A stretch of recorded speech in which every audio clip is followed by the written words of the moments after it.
In Japan's scenic Aomori prefecture, where apple orchards stretch for miles, a beloved railway line is preparing to say goodbye while still putting passengers first. Since 1952, the Konan Railway Owani line has connected lives and landscapes across 13.9 kilometers of peaceful northern Japan.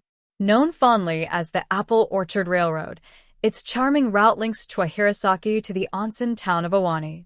But after more than 70 years, the railway has announced it will cease operations by the end of fiscal year 2027.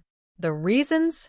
Mounting repair costs, declining ridership, and the lasting impact of the pandemic.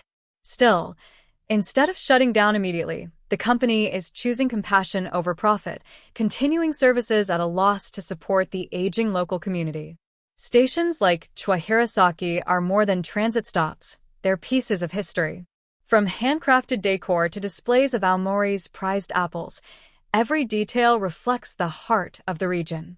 Come spring, tourists flock for cherry blossoms, and during summer, floats light up the night.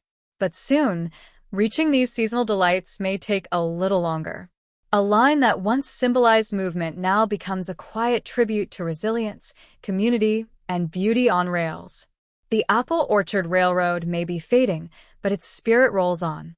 Konan Railway Owani Line, 1952 to 2027. A journey remembered.